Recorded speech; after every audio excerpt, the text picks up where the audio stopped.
So children, let us understand कि भाई financial market क्या होता है. But prior to that, we need to know what is a market.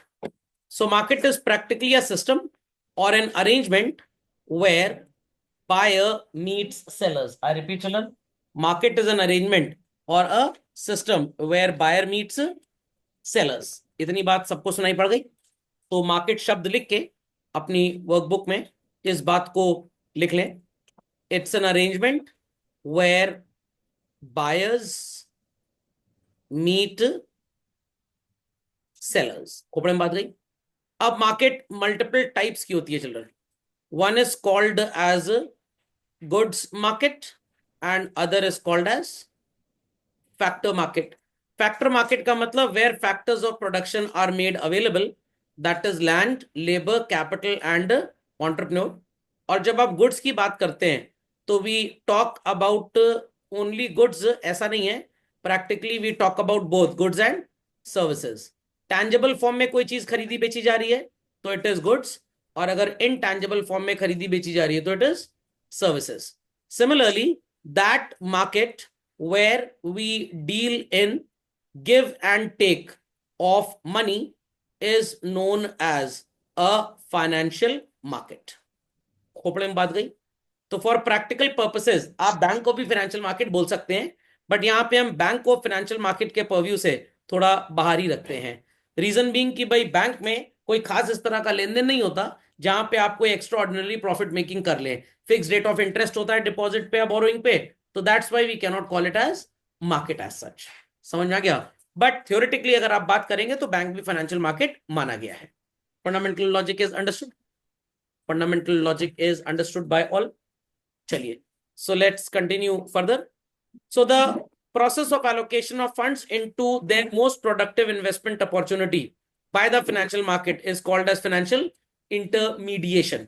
तो अगर मान लीजिए आपने मेरे से बोला कि सर हमारी एक कंपनी है, हमको फंड्स चाहिए तो हम क्या करें, शेयर इशू करें, बैंक से लोन लें, डिबेंचर इशू करें. तो भाई अगर आपकी नई कंपनी है, पैसा आपके पास ठीक ठाक है, आप डिविडेंड दे सकते हैं टाइम पे अपने प्रॉफिट्स में से, तो गो फॉर इशूइंग शेयर्स. बट अगर कंपनी नई तो है बट लोगों का विश्वास नहीं है और पब्लिक आपके आईपीओ में शेयर बहुत मुश्किल है सब्सक्राइब करे, then you should go for issuing debentures. और अगर मान लीजिए आपके पास कोई ऐसी सिक्योरिटी नहीं है जो आप बैंक को दे पाए for the purpose of issuing debentures, तो व्हाट यू कैन डू, आप फाइनली बैंक से जाकर फिर एक लोन ले लीजिए. तो fundamental is understood well. Fundamental is understood well. चलिए, सो लेट्स कंटिन्यू फर्दर. तो बैंक्स एंड फाइनेंशियल मार्केट्स और competing intermediates in the financial system, what happens, bank का अगर रेट ऑफ इंटरेस्ट कम होगा तो ऑब्वियस सी बात है लोग बैंक से बोरो करेंगे, या बैंक का रेट ऑफ इंटरेस्ट अगर डिपॉजिट पे ज्यादा है तो आप बैंक में ही पैसा अपना जमा करोगे. सिमिलरली बैंक का रेट ऑफ इंटरेस्ट है मान लीजिए 12% per annum. I repeat children, banks rate of interest is 12% per annum, but आपके पास डिबेंचर इशू करके 7% पर एनम पे पैसा कहीं से लेने का जुगाड़मेंट है. तो what you will do, debenture issue करेंगे या बैंक से बोरो करेंगे? आंसर, डिबेंचर इशू करेंगे. चलिए, जितने लोग सो कॉल्ड म्यूट मोड में हैं एक एक करके बाहर दफा हो जाएं.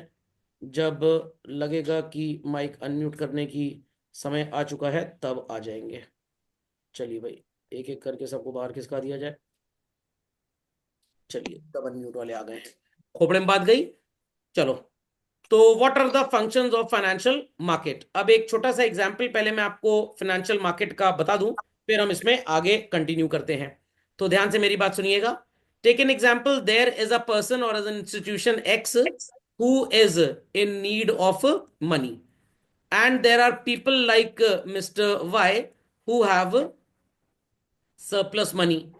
तो अब ये वाई जैसे लोग अगर पैसे की फुल सेफ्टी एंड सिक्योरिटी चाहते हैं तो कहां पे जाएंगे पैसा इन्वेस्ट करने के लिए? बैंक. और फिर ये लोग बोरो भी कहां से करेंगे? बैंक से.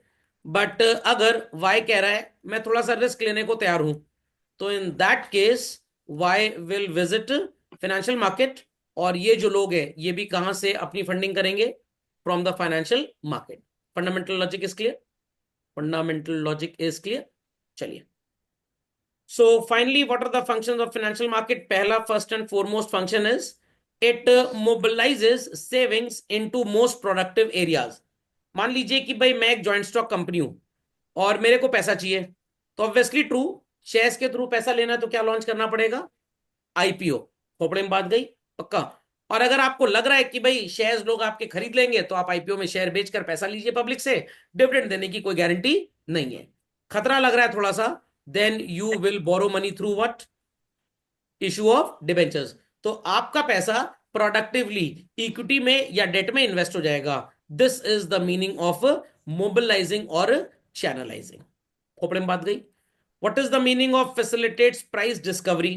टेक एन एग्जांपल कि किसी कंपनी के शेयर की फेस वैल्यू 10 रुपए है, और कंपनी कह रही है कि हम इसे करेंगे 1200 रुपए में।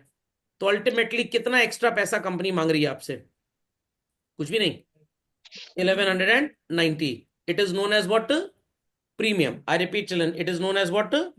प्रीमियम। चलिए सूफिया जी रेस्ट करिए, जब माइक अनम्यूट हो जाएगा तो आइएगा क्लास में। It is known as what? Premium. इतनी बात सबको समझ में आ गई? अब कंपनी कह रही है कि 1200 रुपए में शेयर बेचना है, कंपनी ने 1200 प्राइस रखा, सारे शेयर सब्सक्राइब हो गए। कंपनी कह रही है बेवकूफ बन गए, काश 1500 रुपए भी रखा होता तो शायद हमारा शेयर बिक गया होता।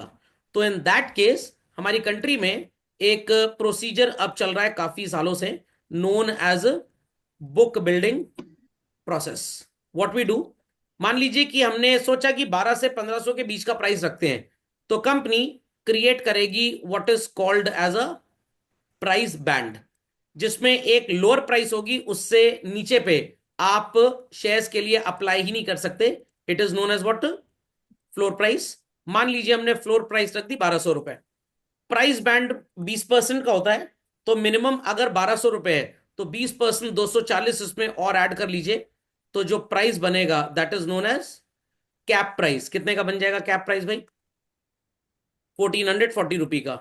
तो if you wish to apply to buy shares in the market, 1200 रुपए से कम पे आप अगर एप्लीकेशन फॉर्म पे प्राइस का चॉइस लिखकर भेजते हैं, आपका एप्लीकेशन रिजेक्ट हो जाएगा।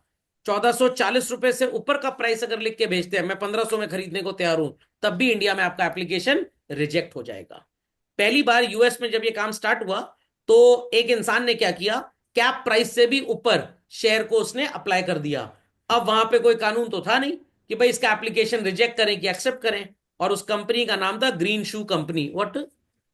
हरे रंग के जूते नहीं बनाती थी, जूते बनाती थी, उनका नाम था ग्रीन शू कंपनी। तो पहली बार उस कंपनी ने सोचा कि भाई जब कोई इंसान बहुत ज्यादा पैसे में शेयर खरीदने को रेडी है, तो हम क्यों उसका एप्लीकेशन रिजेक्ट करें, तो उसको शेयर दे दिए गए। और तब से इसको बोलते हैं green shoe option. What? Green shoe option. तो आईपीओ में अगर ये वर्ड लिखा है ग्रीन शू ऑप्शन, कि this IPO comes with the green shoe option, इसका मतलब आप कैप प्राइस से ऊपर पे भी अप्लाई कर सकते हैं और आपका एप्लीकेशन रिजेक्ट नहीं होगा। तो अब मान लीजिए कि कंपनी के टोटल नंबर ऑफ शेयर्स वो how many in my example? 20 lakh. अब 1250 रुपए में 4 लाख शेयर्स के लिए लोगों ने अप्लाई किया, 1400 रुपए में 1 लाख शेयर्स के लिए अप्लाई किया, 1340 रुपीज में मान लीजिए 5 लाख शेयर्स के लोगों ने अप्लाई किया, और लेटेस्ट से 1440 रुपी में 2 लाख शेयर्स के लोगों ने अप्लाई किया। 5 4 9 10 12, और बाकी के 8 लाख शेयर्स के लिए पीपल अप्लाइड फॉर लेटेस्ट से 1390 रुपी। अब आप मेरे को बताएंगे इसमें सबसे ज्यादा पॉपुलेशन किस कैटेगरी में है? 1390। तो everybody will be getting the share at a price of 1390, and 1390 को क्या बोला जाएगा? Cut off price. Is that understood well? Is that understood well? So where a joint stock company issue shares to the public, the market is known as what? Primary market. और ये concept primary market में ही चलता है। Public ने shares खरीद लिए आपके, उनको बढ़िया दाम मिला, उन्होंने नए इन्वेस्टर्स को ये शेयर्स बेच दिए। This market is children called as what? Secondary market, or you can say securities market, or you can say share market.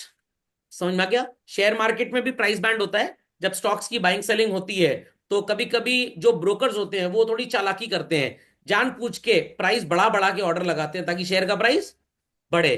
तो यहां पे सेबी जो है ये बड़ा स्ट्रिक्ट है। सेबी ने बोला है कि भाई अगर अननेचुरली या आपको लग रहा है कि अचानक से किसी कंपनी के शेयर का प्राइस धड़ाम से बढ़ रहा है या बढ़ाम से गिर रहा है, हम उसकी ट्रेडिंग पे लॉक लगा देंगे, और इस लॉक को इंडिविजुअल शेयर्स पे भी लगाया जाता है और ग्रुप ऑफ शेयर्स जो इंडेक्स कॉन्स्टिट्यूट करते हैं उस पे भी लगाया जाता है। शेयर पे जब नजर आया 2%, 5%, 10%, अननेसेसरली स्टार्टिंग में ही जैसे ही मार्केट खुला धड़ाम से बढ़ गया, तो हम उसे बोलते हैं what is called as price band. क्या बोलते हैं? Price band. किसी पे 2% है, किसी पे 5% है, किसी पे 10% है। तो मान लीजिए रिलायंस इंडस्ट्रीज लिमिटेड पे 3% का प्राइस बैंड है, और आज सवेरे ट्रेडिंग स्टार्ट हुई, पहला सौदा जो लगा उस शेयर पे वो लगा मान लीजिए 2800 रुपए में। कितने पे? 2800। और वेरी नेक्स्ट मोमेंट अगला ऑर्डर 3100 रुपए में लग गया। 300 रुपए का डिफरेंस है, लगभग 8-9% प्राइस बढ़ के लगाया है। इसका मतलब कोई यहां पे चतुराई कर रहा है, कोई चालबाजी कर रहा है, और फालतू में मार्केट में शेयर का भाव बढ़ाया जा रहा है ताकि इस बढ़ते हुए भाव को देखकर लोग आए और खरीदें, और हम झटके से अपने सारे शेयर बेच के भाग लेंगे। तो लोगों को बेवकूफ बनाने वाली बात है कि नहीं है? तो यहां पे तुरंत सिस्टम में पहले से सॉफ्टवेयर में थीम लगी होती है कि भाई अगर एक पर्टिकुलर परसेंटेज से ऊपर एक पर्टिकुलर टाइम ड्यूरेशन के अंदर प्राइस बढ़ता है तो तुरंत उसकी ट्रेडिंग स्टॉप हो जाएगी। और अगर इंडिविजुअल स्टॉक में ऐसा हुआ, then the concept is known as what?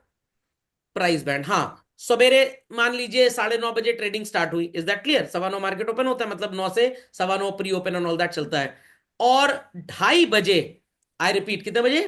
2:30 बजे एक ऑर्डर लगा, और सवेरे के और 2:30 बजे के ऑर्डर में 3% का चेंज आ गया, कोई प्रॉब्लम की बात नहीं है। तो दिन भर में तो इतना चेंज होना नेचुरल माना जाता है। बट जैसे ही मार्केट खुला धड़ाम से बढ़ गया, कुछ तो दाल में काला है। और वो जो 50 कंपनीज निफ्टी और 30 कंपनीज सेंसेक्स बनाती हैं, इन सब में भी हो सकता है कि ढेर सारी कंपनीज के शेयर्स के भाव दनादन बढ़ने लग गए हैं, और इतने भयंकर बढ़े, इतने भयंकर बढ़े कि सवेरे के 1 घंटे में ही भाव 10% से ऊपर चला गया। कितना इंडेक्स बढ़ गया? 10% से ऊपर। मतलब कोई गड़बड़ घोटाला काम चलने वाला है। तो कंप्यूटर में लॉक सिस्टम फिट रहता है, और then and there 45 minute, 50 minute, particular time duration होता है, बता दूंगा आपको, उसके लिए मार्केट बंद हो जाता है। It is known as what? Circuit breaker. क्या बोलते हैं इसको?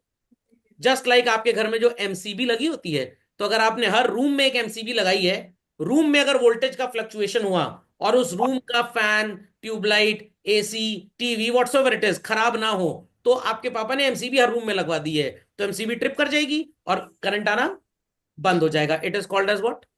Price band. बट घर में जहां से मेन इलेक्ट्रिक कनेक्शन आ रहा है, जो मेन मीटर पैनल है, वहां पे भी सेफ्टी प्रिकॉशंस आपके घर वालों ने लिए, और वहां पे भी बड़ा सा सो कॉल्ड इस तरह का लगवा दिया सिस्टम कि अगर वोल्टेज फ्लक्चुएशन मोहल्ले में होता है तो आपके घर के अंदर तक वो करंट ना आए। That is known as what? Circuit breaker. तो इंडिविजुअल स्टॉक पे लगता है तो प्राइस बैंड बोलते हैं, और पूरे इंडेक्स पे लगा तो सर्किट ब्रेकर। ठीक है। अब मान लीजिए सेंसेक्स में 30 कंपनीज हैं, तो 30 पे जो लॉक लगा है उसे क्या बोलेंगे आप?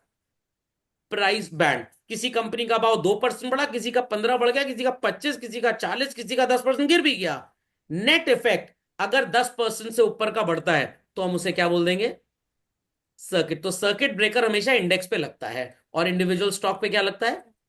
Price band. Is that clear? Price band और सर्किट ब्रेकर कहां काम करते हैं? Secondary market. आईपीओ में भी प्राइस बैंड लगता है, बट वो फिक्स है 20% का।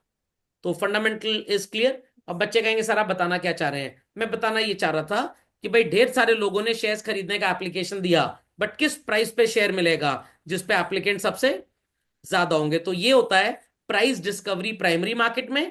और सेकेंडरी मार्केट में जो भी शेयर की प्राइस होगी कैसे डिस्कवर होगी?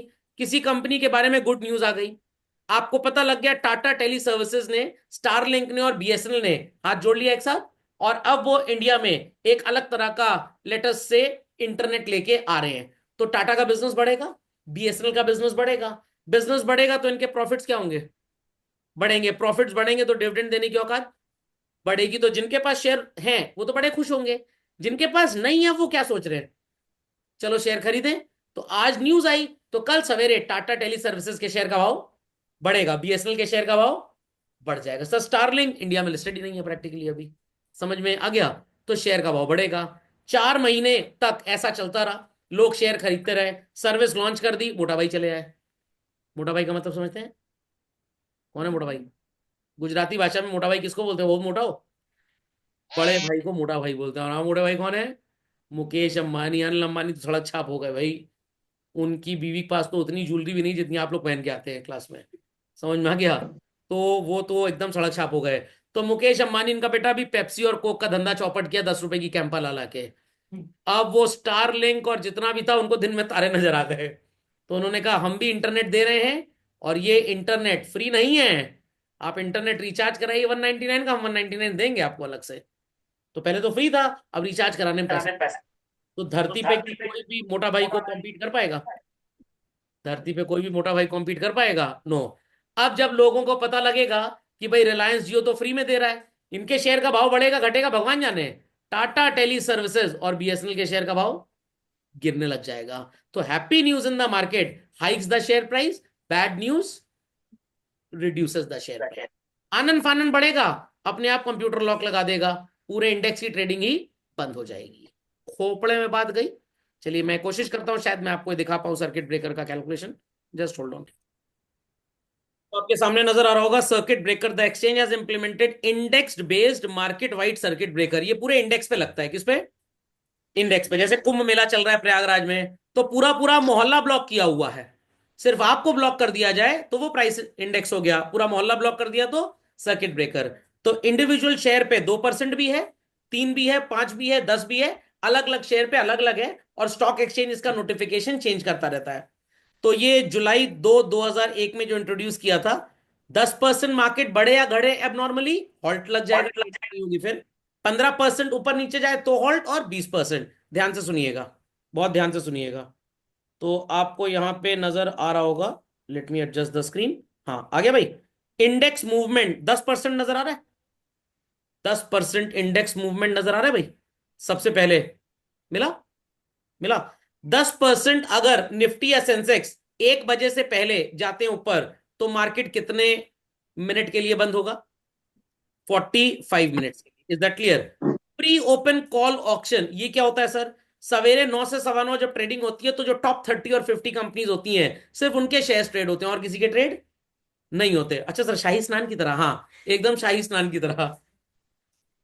हाँ, तो प्री ऑर्डर ही ये बेसिकली प्री ओपन होता है। तो 15 मिनट, अगर उस समय मार्केट 10% धड़ाम से बढ़ गया, तो 15 मिनट की ट्रेडिंग हॉल्ट हो जाएगी। तो टोटल अगर 1 बजे से पहले 10% मार्केट एबनॉर्मली ऊपर या नीचे गया, तो 1 घंटे का मार्केट बंद हो जाएगा। खोपड़े में बात गई? खोपड़े में बात गई। जैसे गाड़ी गर्म हो जाती, इंजन बंद हो जाता ना, वैसे ही। अगर 1 बजे से 2:30 बजे के बीच में ऐसा होता है, मार्केट 1 बजे तक सही था, 1 बज के 17 मिनट पे अचानक से 10% बढ़ गया, तो मार्केट कितने मिनट के लिए बंद होगा? 15 मिनट के लिए। Is that clear? और 2:30 बजे के बाद अगर मूवमेंट 10% से ऊपर होता है, तो मार्केट फिर बंद नहीं होगी, फिर वो चलती रहेगी। 15% अगर मार्केट 1 बजे से पहले ऊपर नीचे होती है, तो माना जाएगा कुछ एबनॉर्मेलिटी है, तो 1.25 घंटे के लिए बाजार बंद हो जाएगा। 1 से 2:30 के बीच में अगर 15% मार्केट ऊपर नीचे जाता है, तो कितने मिनट के लिए बंद होगा? 45 मिनट्स के लिए। और 2:30 बजे के बाद अगर मार्केट अचानक से 15% बढ़ गया, 3:15 तो स्टॉक ट्रेडिंग बंद ही होती है, तो फिर मार्केट उस दिन के लिए बंद हो जाएगा, आप कोई आगे ट्रेडिंग नहीं होगी। 20% मार्केट कभी भी ऊपर नीचे जाए, चलो भाई आज छुट्टी है, निपट गए, XYZ ऑफिसर आज कॉन्डोलेंस हो गया। खोपड़े में बात गई कि नहीं गई? समझ में आ गया? समझ में आ गया? तो this is somewhat called as, क्या बोलेंगे इसको, circuit breaker. Any doubts on this? खोपड़े में बात। चलिए, गिटार किसका बज रहा है भाई? चलो, queries any children on this? चलिए, कोर्स का नहीं था बट आपको आना चाहिए। तो प्राइस डिस्कवरी समझ गए भाई? How does it provides liquidity to the financial asset? खरीद लो गोल्ड, खरीद लो रियल एस्टेट, ढेर सारा अरबों खरबों रुपए का। शाम को 4:30 बजे मन आ गया गोल्ड बेचना है, ठेंगा बाजार में बिकेगा गोल्ड। क्यों? अगर आप किसी वैल्यूबल ज्वेलरी शॉप पे जाते हैं, तनिष्क, कल्याण ज्वेलर्स, ब्लू स्टोन, बड़े लुटेरे जो बाजार के हैं, कहेंगे सर वो पैन नंबर दे दीजिए। खोपड़े में बात गई। आप गोल्ड बेचेंगे, प्रॉफिट कैलकुलेट हो जाएगा भारत सरकार के पास, आपका इस पे टैक्स भरिए जाके, नुकसान का सौदा है। आपने गोल्ड खरीदा था ब्लैक मनी से, नंबर 2 के पैसे से, बिना टैक्स पे किए, तो सरकार कहेगी 1 करोड़ का आपने गोल्ड बेचा, 40 लाख का खरीदा था, हमसे इससे कोई मतलब नहीं। पहले तो वो 40 लाख कहां से है उसका हिसाब दो, नहीं है 30% उस पर टैक्स भरो, कितना? 12 लाख। फिर 40 लाख का गोल्ड आपने 1 करोड़ में बेचा, 60 लाख आपको प्रॉफिट हो गया, अब इस पे 20% का capital gain, again 12 lakh, 24 lakh तो टैक्स टेक दिया। गोल्ड नहीं खरीदेंगे सर। रियल एस्टेट, सैकड़ों एकड़ जमीन है आपके पास, तुरंत बिक जाएगी। लॉलीपॉप तो है नहीं 5 रुपए की कि गली मोहल्ले आदमी मिल रहा है खरीदने के लिए। या बिक भी गया तो क्या तुरंत पैसा ले आएगा? नो।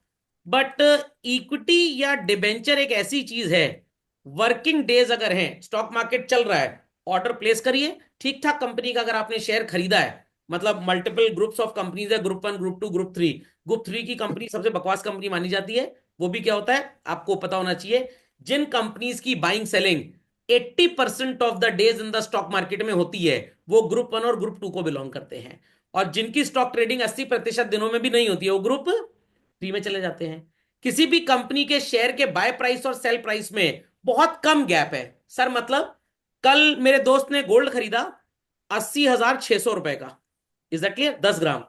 आज अगर बाजार में 80,700 रुपए होगा तो वो बेच देगा सर, 100 रुपए कमा के। अरे कल खरीदा था, आज बेच दिया, 100 रुपए एक दिन में कमा लिया। मान लीजिए अगर 1 किलो गोल्ड भी वो बेच रहा है, तो भाई उसकी कमाई 100 रुपए के हिसाब से कितनी हो गई? 10 ग्राम पे 100, तो 100 ग्राम पे 1,000, 100 ग्राम पे 1,000, तो 1 किलो पे 10,000 उसने कमा लिया। एक दिन का 10,000 रुपए कम होता है क्या? आज फिर गोल्ड खरीदेगा, कल फिर बेच देगा। बट अगर मेरे दोस्त ने रियल एस्टेट खरीदा होता, लेटस से 50 लाख की कोई जमीन, अगर कल उसकी जमीन 10,000 रुपए बढ़ेगी, बेच देगा? नो। तो हम जिन चीजों पे देखते हैं कि मार्केट में फ्लक्चुएशन बहुत ज्यादा है, हम उसको एकदम थिन प्रॉफिट पे भी बेच लेंगे कि कल दाम फिर आएगा बाजार में, फिर खरीद के फिर बेच लेंगे। बट जिस चीज की सेलेबिलिटी ही उतनी स्पीडली नहीं है कि आप उसको जल्दी जल्दी खरीदो बेचोगे, बिल्कुल नहीं। तो आप एक 5 स्टार 7 स्टार में क्या डेली डिनर कर सकते हैं? Absolutely not. ना वहां का खाना आप खा पाएंगे और ना आप इतना खर्च कर पाएंगे, दोनों ही बातें हैं। बट एक पत्ता टिक्की, एक पत्ता फुल्की तो और दूसरे तीसरे दिन आप खा सकते हैं ना। Are people understanding what I am saying? तो यहां पे अगर आपने स्टॉक खरीदा है, तो ये एक ऐसी चीज है जिसका मार्केट बहुत बड़ा है। क्यों सर, रियल एस्टेट का भी तो मार्केट बहुत बड़ा है। आपके मोहल्ले में एक आपके पास जमीन है, क्या मुंबई वाला वो आपके मोहल्ले की जमीन खरीदेगा? नो। बट रिलायंस इंडस्ट्रीज का शेयर, टाटा मोटर्स का शेयर, घनश्याम दास लिमिटेड का शेयर जम्मू एंड कश्मीर के भी किसी पर्सन के पास है, तो वो मुंबई वाला इजिली खरीद लेगा, क्योंकि उसके लिए उसको कहीं फिजिकली मूव नहीं करना। तो किस चीज की सेलेबिलिटी बड़ी ज्यादा है, बड़ी फास्ट है, क्विक है? रियल एस्टेट और स्टॉक्स। स्टॉक्स की लिक्विडिटी बहुत तेज है। Are people understanding or not? And people are agreeing to this or not? तो आप कितनी भी अच्छी जगह जमीन खरीद लीजिए, बट अगर तुरंत तुरंत आपको उसको बेचना है, तो उसके साइज और अमाउंट के हिसाब से बहुत जल्दी बायर नहीं मिलेगा। अगर 50 करोड़ के शेयर भी आपके पास हैं, मैं चलिए मानता हूं कि 50 करोड़ का शेयर एक दिन में नहीं बिकेगा, 2 दिन, 4 दिन, 5 दिन, 10 दिन में तो बिक ही जाएगा। जमीन तो कोई टुकड़े में बिकेगी नहीं। अच्छा, 1 फुट जमीन मेरे को दे दो, कमोड लगाना है यहाँ पे। 2 फुट मेरे को दे दो, टेंट लगाना है यहाँ पे। क्या जमीन ऐसे बिकती है? बट शेयर तो 1, 2, 4, 5, 10 के हिसाब से बिक ही जाएगा। तो where do you find more liquidity children? In stock market, financial market, or in real estate market?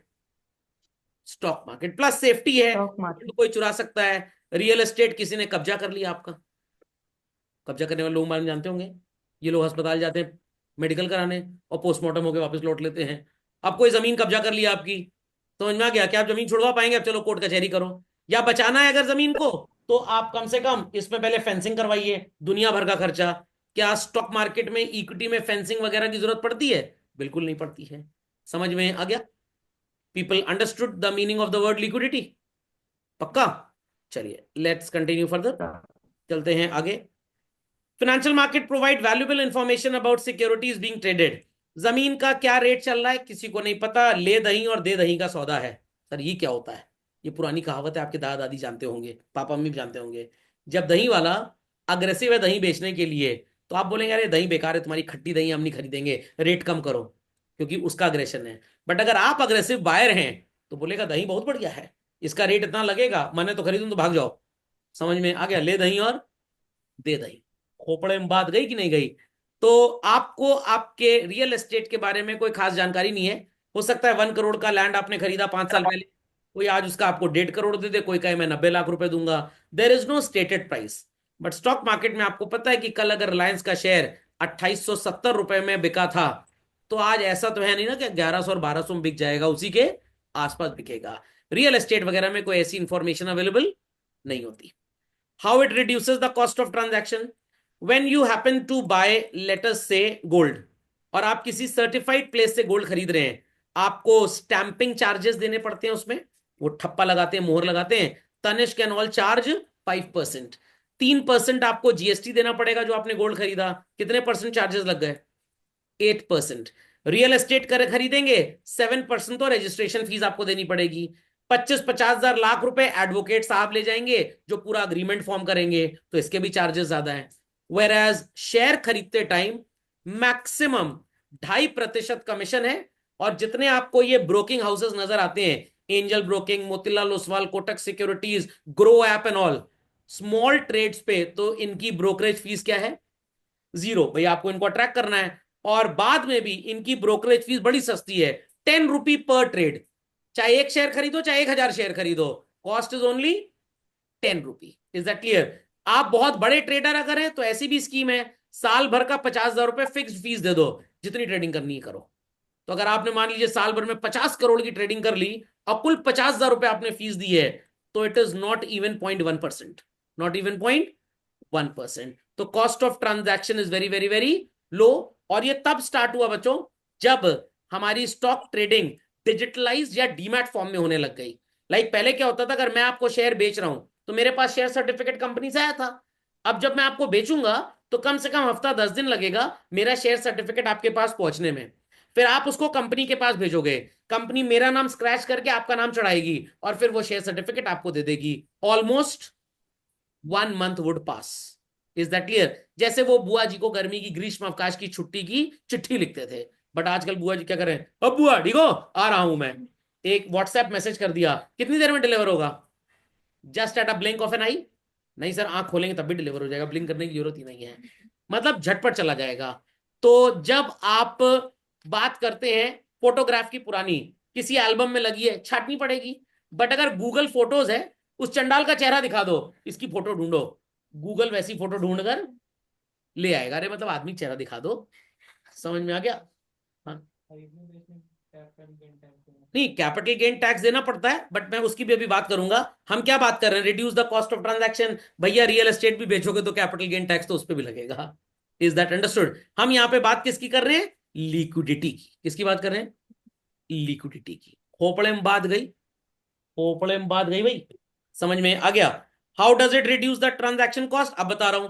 तो जब आप डिजिटलाइज हो गए, आपको जो शेयर कंपनी देती है, सर्टिफिकेट घर नहीं आता, वो एक डिजिटल अकाउंट में रहता है, और उस अकाउंट का नाम क्या होता है? डीमटीरियलाइजेशन अकाउंट। व्हाट? डीमटेरियलाइजेशन, और short form is demat account. तो जैसे कैमरे से पहले फोटो खींचते लोग, फिर फोटो डेवलप कराने कलर लैब में जाते थे और एल्बम में उसको रख देते थे, आज ऐसा होता है? 90% केसेस में ऐसा नहीं होता। इज्जत बचाने के लिए नाक ना कट जाए, शादी की एल्बम बन जाती है आज भी। बाकी तो सब गूगल फोटो में रहता है, और लोगों ने वो एलेक्सा आंटी खरीदी है, उसी में कैमरा कनेक्ट कर दिया, दिन भर घर में फोटो का रोल नाचती रहती है एडवर्टाइजमेंट की तरह। तो अब लोग फोटो छपाते नहीं है। तो all your photos are kept in Google Photos. आपकी मार्कशीट आजकल डिजी लॉकर में होती है। तो जैसे मार्कशीट और डॉक्यूमेंट्स के लिए, गवर्नमेंट सर्टिफाइड पेपर्स के लिए डिजी लॉकर है, सिक्योरिटीज के लिए क्या है भाई? डीमैट। तो पहले हम बैंक जाते थे एफडी करवाने के लिए, बैंक एक सर्टिफिकेट देता था, अब कोई सर्टिफिकेट नहीं मिलता। आपके एप्लीकेशन पे ही आपको नजर आ जाएगा कि आपकी इतने रुपए की एफडी इतने रेट ऑफ इंटरेस्ट पे इस डेट तक की बैंक के पास पड़ी हुई है। तो जब से ये डीमैट हो गया, आपका कोरियर का चार्ज बच गया। उसके बाद जब शेयर्स की बाइंग सेलिंग होती थी तो स्टैम्प पेपर 50-100 रुपए के आते थे, उस पर अग्रीमेंट लिखवाया जाता था। अब ऐसा कुछ होता ही नहीं है। समझे इस बात को या नहीं समझे? आप ऐसा समझ लीजिए, आपने अपना आईटीआर भरा, इनकम टैक्स रिटर्न, फिर इनकम टैक्स डिपार्टमेंट कह रहा है भैया जो इनकम आपने कमाई है, अपना ट्रेडिंग पीएल बैलेंस शीट सब कुछ हमको सबमिट करो। तो 2 ऑप्शंस आर देयर। 120 दिन के अंदर central processing centre CPC Bengaluru bye courier आपको भेजना पड़ेगा।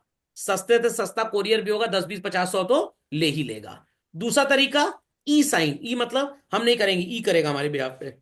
अरे ई साइन मतलब इलेक्ट्रॉनिक साइन, कि जो डॉक्यूमेंट्स आपने भेजे हैं आप इसको वेरीफाई कर रहे हैं कि आप ही के हैं।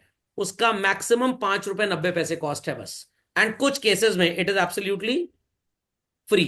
तो जब से चीजें डिजिटलाइज हो गई हैं, every transaction cost has been reduced. खोपड़े में बात गई कि नहीं गई? सबको समझ में आ गया? चलिए। सो फाइनेंशियल मार्केट दो तरह का होता है, जहां पे मनी की गिव एंड टेक 1 साल के अंदर ही समाप्त हो जाए, it is known as what? Money market. याद रखिएगा बच्चों, मैं बैंक की बात नहीं कर रहा हूं। तो अगर आपने पैसा किसी को दिया, या as a company, joint stock company या ऑर्गेनाइजेशन किसी से लिया, और 1 साल में आप कह रहे हैं हम तुम्हारा पैसा वापस कर देंगे पूरा, इट इज मनी मार्केट। कभी भी वापस नहीं करेंगे, या 2 4 5 10 साल के बाद ही वापस करेंगे, then it is capital market. समझ में आ गया? समझ में आ गया? अब एक गलत चीज से पर्दा उठाऊंगा। मनी मार्केट में क्या लिखा है पार्टिसिपेंट्स में? Participants are RBI, financial institution, banks and corporates. ये पुरानी बात है। एज ऑफ टुडे हम और आप भी मनी मार्केट में पार्टिसिपेट कर सकते हैं। गवर्नमेंट को मान लीजिए डेडिकेटेड फ्रेट कॉरिडोर बनाना है, उस ट्रेन की पटरी पे सिर्फ मालगाड़ी चलेगी और कोई ट्रेन नहीं चलेगी। अब इंडियन रेलवेज को चाहिए पैसा, तो इंडियन रेलवेज ने कहा चलो मार्केट में इशू करते हैं क्या, बॉन्ड्स। तो बड़ी बड़ी जो कंपनीज है वो बॉन्ड्स खरीद के पैसा दे देंगी, बैंक्स भी अपने प्रॉफिट में से पैसा दे देंगे, जो फाइनेंशियल इंस्टीट्यूशन है मुथूट फाइनेंस एंड ऑल, इनके पास भी पैसे की कमी नहीं है, और आरबीआई तो दे ही देगा। बट अब मोदी जी चाहते हैं कि मेरे और आपके जैसे लोग भी इस मनी मार्केट में पार्टिसिपेट करें। तो आपने आरबीआई डायरेक्ट रिटेल या रिटेल डायरेक्ट का नाम सुना होगा, नहीं सुना होगा तो अभी मैंने बोला सुन लीजिए, और घर जाके वेबसाइट ओपन करिएगा। आप भी बॉन्ड खरीद सकते हैं। हाँ, इन्वेस्टमेंट थोड़ा ज्यादा होता है। शेयर तो आपको 10 20 50 100 रुपए में मिल जाएगा। अडानी पावर का शेयर भी 600 700 में मिल जाएगा। रिलायंस इंडस्ट्रीज का भी 3000 के अंदर मिल जाएगा। बॉन्ड की मिनिमम वैल्यू कभी 25,000 होगी, कभी 1 लाख, और कभी 10 लाख। क्योंकि वैल्यू इतनी ज्यादा है, इसलिए इनके अलावा किसी और का पार्टिसिपेट करना मुश्किल ही नहीं, नामुमकिन है। एक यहां पे सिस्टम और भी क्या है, मान लीजिए I am a financial institution, संकट मोचन फाइनेंशियल इंस्टीट्यूशन, ठीक है, और मैं 100 करोड़ रुपए आप सबसे इकट्ठा कर लूं। कोई 1000 दे रहा है, कोई 5000 दे रहा है, कोई 2000 दे रहा है, और मनी मार्केट में बॉन्ड्स खरीद दूं जाके। आप 10 लाख का एक बॉन्ड नहीं ले पाएंगे, बट 1000 1000 रुपए अगर मैं लेटेस्ट से 1000 लोगों से ले लूं, तो मैं 10 लाख का बॉन्ड खरीद पाऊंगा कि नहीं खरीद पाऊंगा? तो 10 लाख का बॉन्ड जब 11 लाख का होगा, तो जिन्होंने 1000 रुपए दिया है उनका 1100 रुपए हो जाएगा। वो इज दैट क्लियर? तो किताब में जरूर लिखा है मनी मार्केट में ओनली दीज ऑपरेट, बट आपका वाइवा हो या आपको लॉन्ग आंसर अगर लिखना हो तो उसमें बात लिखिएगा जरूर, with the facility of RBI direct retail in money market, individual और retail investors can also participate. समझ में आ गया? आईपीएल साइट तो समझ ही गए होंगे भाई। कैपिटल मार्केट में कोई भी पार्टिसिपेट कर सकता है। Instruments are treasury bills. Treasury शब्द क्यों जुड़ा है भाई? पैसा भारत सरकार के खजाने में जाता है, that's why it is treasury bill. Time period is वो 91 to 365 days. Commercial bill certificate of deposit क्या होता है? बैंक की एफडी तो सब बच्चों ने देखी होगी। हमारे देश में अगर एफडी मैंने बनवाई, तो बैंक मेरे कोई पैसा वापस करेगा और किसी को नहीं देगा। क्या बच्चों वो एफडी स्टॉक मार्केट में सेल हो सकती है? नो। बट अगर वो एफडी स्टॉक मार्केट में सेल होने लग जाए, तो हम उस एफडी को क्या बोलते हैं? Certificate of deposit. समझ में आ गया? What is call money? अभी हमने इकोनॉमिक्स लेक्चर में इसको पढ़ा था, lender of the last resort and all. अगर एक बैंक के पास फंड्स की शॉर्टेज होती है, तो वो हेल्प किसी पड़ोसी बैंक से मांगता है, इसको इंटर बैंक कॉल मनी बोलते हैं। और जब कोई नहीं दे पाता, तब वो आरबीआई के पास जाता है, then it becomes lender of the last resort. Understood? And capital market में कौन कौन से इंस्ट्रूमेंट्स ट्रेड होते हैं? Shares, debentures and bonds. Shares तो पता ही है भाई सबको क्या होता है। डिबेंचर और बॉन्ड में सर क्या फर्क होता है? अगर कोई ज्वाइंट स्टॉक कंपनी है and it is a public company but belonging to private sector, I repeat, public company Reliance, Wipro, Infosys, Tata, belonging to private sector, public company belonging to private sector, वो पैसा बोरो करेगी तो क्या इशू करेगी बाजार में? डिबेंचर। गवर्नमेंटल सेक्टर की कोई कंपनी है देन, या प्राइवेट सेक्टर कंपनी है, बीएसएनएल, इंडियन रेलवेज, वो पैसा बोरो करेंगे तो क्या इशू करेंगे भाई? बॉन्ड्स और डिबेंचर्स में सिर्फ इतना ही डिफरेंस होता है। Is that clear? और सब प्राइवेट सेक्टर की प्राइवेट कंपनी ना शेयर इशू कर सकती है पब्लिक को, ना डिबेंचर, ना bonds. Investment generally large, but exception is that RBI direct retail, जो मैंने आपको बताया। कैपिटल मार्केट में तो भाई 100 रुपए की भी कंपनी वाला शेयर आपको मिल जाएगा, up to 1 year and more than an year or throughout the life. Money market में लिक्विडिटी थोड़ी सी ज्यादा है, 1 साल के अंदर पैसा मिलेगा। कैपिटल मार्केट में इक्विटी शेयर्स तो कभी कंपनी आपसे वापस खरीदेगी नहीं, आप किसी दूसरे को बेचना चाहें तो बेच सकते हैं। Safety, money market comparatively capital market से ज्यादा सेफ होता है, risk is less. Capital market में the risk factor is very high. Stated, fixed and less rate of return. कोई स्टेटेड तो नहीं है, बहुत ज्यादा भी हो सकता है और बहुत कम भी हो सकता है। समझ में आ गया? और कैपिटल मार्केट को जब आप दो हिस्सों में डिवाइड करते हैं children, then it is called as what? Called as what भाई? प्राइमरी और secondary, schedule caste square BPL का टीवी खरीद के चले आए हैं। ओके, चलिए। सो ये मैंने ऊपर ऑलरेडी आपको लिख के दिया था। When company sell shares to investors, I repeat children, company sell shares to investors, कौन सा मार्केट हो जाएगा ये? प्राइमरी। और जब एग्जिस्टिंग इन्वेस्टर नए इन्वेस्टर को शेयर बेचता है तो क्या हो जाएगा? सेकेंडरी। बाजार में प्राइमरी मार्केट आपको सिर्फ तब नजर आता है जब न्यूज़पेपर में किसी कंपनी का आईपीओ आता है, नहीं तो प्राइमरी मार्केट का कोई फिजिकल लोकेशन नहीं है। सेकेंडरी मार्केट गली मोहल्ले खुले हुए स्टॉक मार्केट के जो ब्रोकर्स हैं वो सब हैं, या ऑनलाइन आजकल ग्रो ऐप, जीरोधा और पता नहीं कितने ढेर सारे चल रहे हैं, अवॉइड किया करिए। चलिए, तो कमर्शियल पेपर और ट्रेजरी बिल समझ गए सब लोग? यहाँ पे अमाउंट जरूर लिखा है 25,000, बट ये कोई फिक्स्ड अमाउंट नहीं है, keeps on changing. Call money भी बता दिया, सर्टिफिकेट ऑफ डिपॉजिट हो गया। So what is a secondary market? People understand, share market is known as secondary market. तो प्राइमरी मार्केट में नई या एग्जिस्टिंग कंपनीज अपने शेयर्स बेचती हैं, तो here it is a trade between company and investor. यहां पे old investor sells shares to new investor. यहां पे बाइंग होती है, कोई सेलिंग नहीं होती। आप शेयर खरीदते हो, कंपनी को आप पैसे देते हो। यहां पे बायर्स विल बाय, एंड जिनसे वो खरीद रहे हैं they are doing what? Selling. यहाँ पे सिक्योरिटीज कंपनीज बेचती हैं, यहाँ पे इन्वेस्टर्स के बीच में बाइंग सेलिंग होती है। एनी क्वेरीज ऑन दिस भाई? समझ में आ गया? चलिए, hair savers are whom and investors are whom? The flow of funds is from savers to investors. Savers to investors का मतलब क्या हो भाई? Investors are the joint stock companies and savers is the public. पैसा बचाया, company को दे दिया, company ने अपने बिजनेस लगा लिया। प्राइस कौन डिटरमिन करेगा? अभी आपने बुक बिल्डिंग प्रोसेस सीखा था ना, वहां से प्राइस डिटरमिन होगा। एज आई सेड चिल्ड्रन, कोई भी जोग्राफिकल लोकेशन इनका नहीं होता। They are located in offline mode also as well as online. नाम तो सुना होगा, ग्रो स्टॉक, जीरोधा, और कुछ नाम बताएंगे आप लोग? वन पैसा, मोती मेल डिलक्स, वो तो रेस्टोरेंट है। हाँ, मोतीलाल ओसवाल ऑफलाइन भी ऑनलाइन भी है। कोटक सिक्योरिटी, ये तो ऑफलाइन ऑनलाइन दोनों चलते हैं, कुछ सिर्फ ऑनलाइन ही चलते हैं जैसे ग्रो ऐप वगैरह हो गए। ठीक। Here prices are determined by demand and supply. समझ गए बात को भाई? चलिए, रस्सी खींचते हैं, रोप। चलिए, तो भाई ऑफर थ्रू प्रोस्पेक्टस का मतलब क्या है? आईपीओ लॉन्च करेंगे न्यूज़पेपर के थ्रू, कंपनी की वेबसाइट का नोटिफिकेशन होगा, वेबसाइट पे जाइए, 1,000-1,500 पन्ने का एक पीडीएफ डाउनलोड करिए। पर किताब तो पढ़ना पाए, इसको क्या पढ़ेंगे? Got it clear? उसमें कुछ चीजें आपको पढ़नी चाहिए जिसको बोलते हैं risk factors, and they are said as red herring prospectus. Risk factors वाले सेक्शन को बोलते हैं रेड हेरिंग प्रोस्पेक्टस। कभी न्यूज़पेपर में तो नहीं, अगर आप टीवी में सुनते हो, जल्दी से बोलता है ना, प्लीज रेफर टू करके, उसका एक टाइम पीरियड है 12 सेकेंड। 12 सेकेंड कम से कम उनको देना ही देना है बोलने के लिए। Please refer to all risk factors before investing in all that बोला जाता है ना, ये तो उसका 12 सेकेंड का फिक्स टाइम एक है। एक बार सेबी की वेबसाइट पे चेक कर लीजिएगा, जहां तक मेरे को याद है 12 सेकेंड ही है शायद। तो पढ़ा था, बहुत तेज बोल गए और किसी को सुनाई पढ़ाई नहीं। हाँ सर, वो थोड़ा तो तेज ही बोलते हैं। अगर बहुत आराम आराम से बोलेंगे तो वो एडवर्टाइजमेंट जो टीवी पे चल रहा है, चैनल उनके पिताजी का नहीं है, लाखों रुपए उसके एडवर्टाइजमेंट का लगता है। आराम से चाय की चुस्की ले लेके बोलने, पता लगा 5 लाख रुपए का एडवर्टाइजमेंट हो गया वो।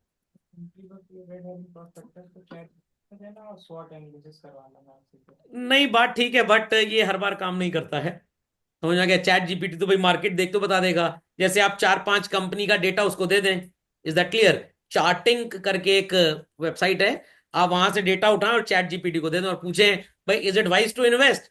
अब चैट जीपीटी पिछले ट्रेडिशन के हिसाब से दे देगा, बट उन्हें क्या पता कि 20 तारीख को अमेरिका में शपथ ग्रहण है। अब पता नहीं उसके बाद क्या हो। चैट जीपीटी कुछ और बताया, आप शेयर खरीद लिए, निपट गए आप बाद में। ओके, तो इन सब पे भरोसा थोड़ा कम किया करिए भाई।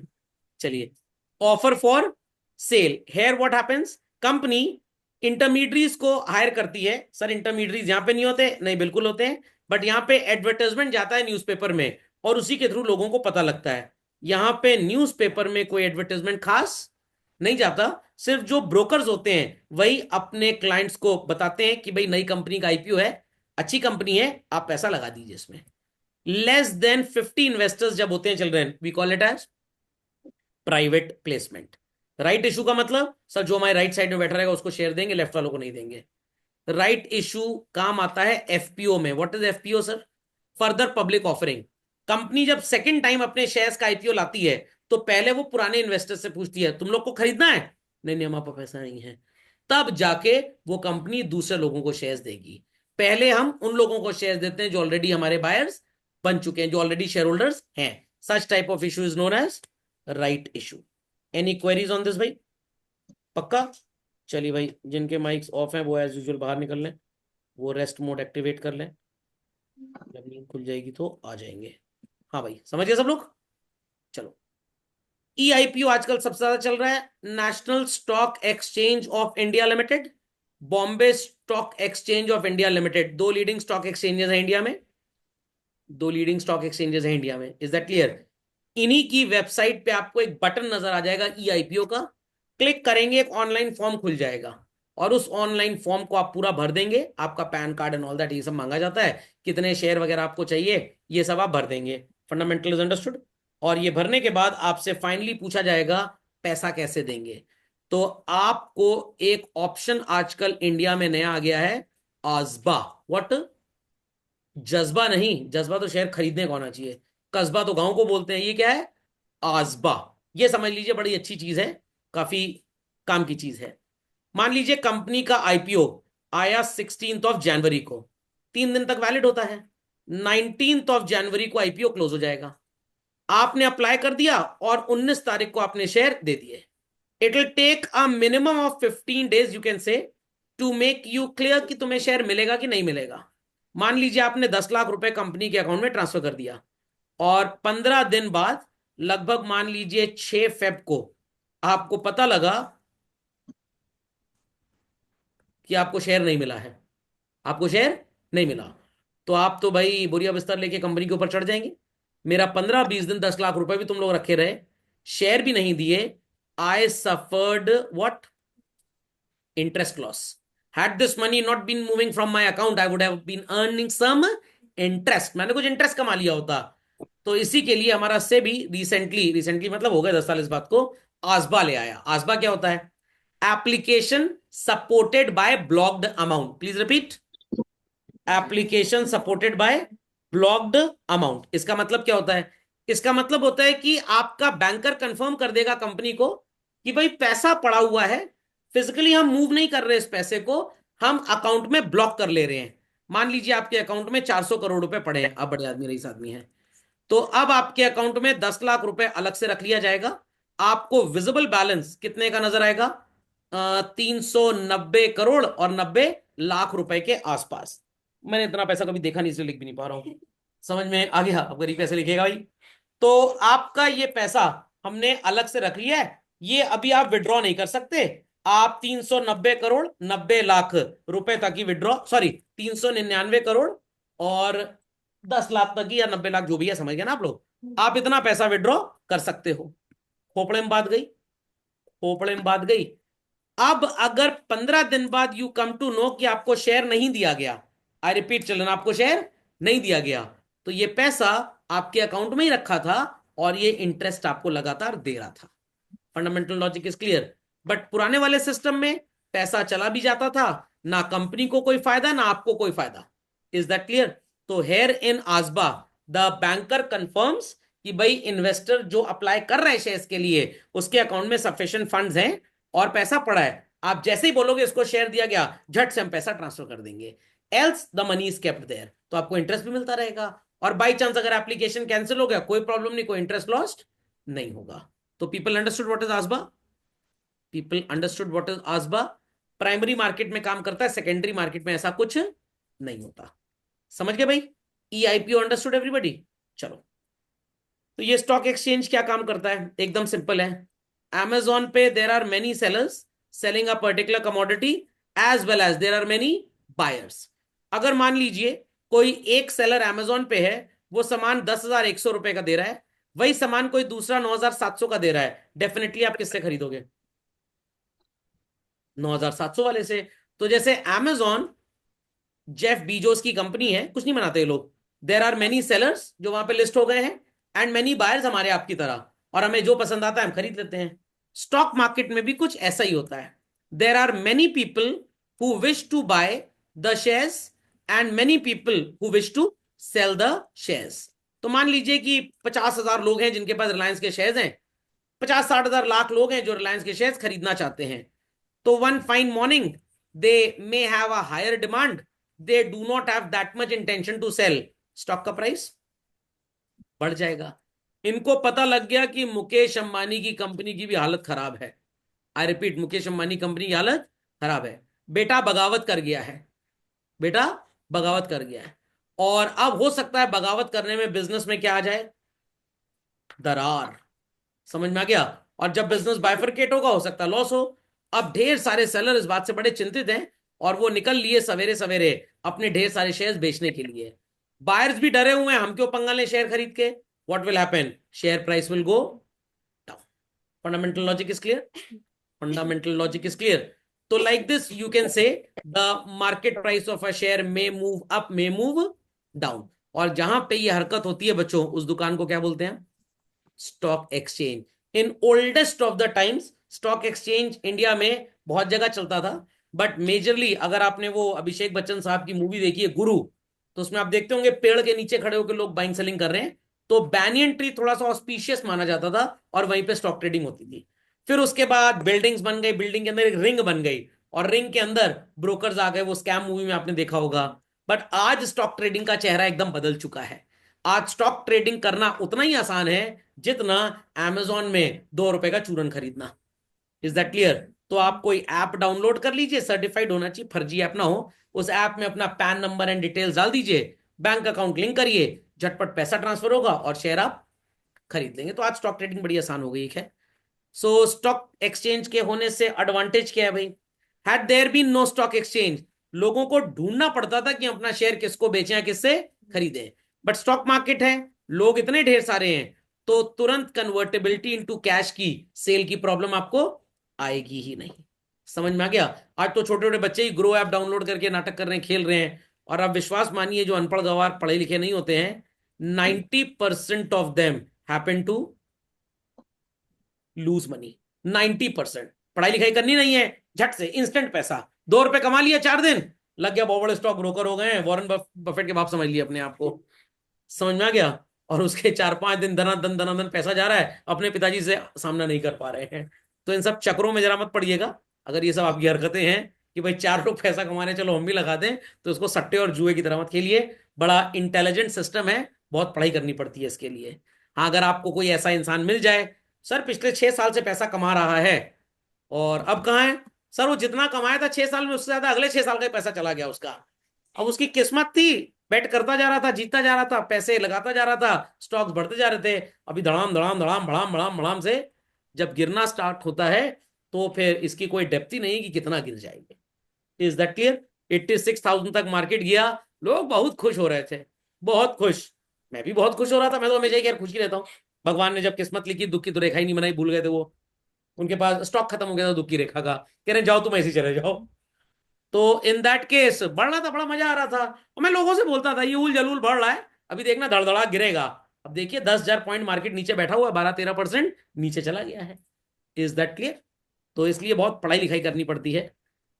Pricing of securities, again demand and supply के हिसाब से सिक्योरिटीज आर प्राइस। जिसका डिमांड ज्यादा होगा प्राइस बढ़ जाएगी, डिमांड कम होगा प्राइस घट जाएगी। उधर हिडनबर्ग अंकल एक आए थे, याद करिए, अडानी के ऊपर अर्जी फर्जी रिपोर्ट कि इनकी पेइंग कैपेसिटी कोई नहीं है। ये तो वही बात है, आज आप गए बैंक से लोन लेने 10 करोड़ का एक शॉपिंग कॉम्प्लेक्स बनवाने के लिए, और कल पड़ोसी कह रहा है अरे ये इंसान भाग जाएगा, इसके पास पैसे है नहीं, ये कल को आपको पैसा रीपे नहीं कर पाएगा। भैया आज लोन लेके आया है, बिल्डिंग बनाएगा, दुकान बेचेगा, किराया मिलेगा, तो 10 साल बाद पैसा देगा ना। बच्चा पैदा नहीं हुआ, ये मैराथन नहीं दौड़ पाएगा, इसके पांव बहुत छोटे हैं। अरे लेट द पर्सन ग्रो, भाई दौड़ेगा अपने समय आने पे। तो अब डोनाल्ड ट्रंप साहब आ गए हैं, हिडनबर्ग वर सब नमस्ते हो चुके हैं, इसराइल का युद्ध भी खत्म होने वाला है। अभी सब पे निकलेगी वो, हाँ उस समय ना, हाँ निकली थी। क्यों?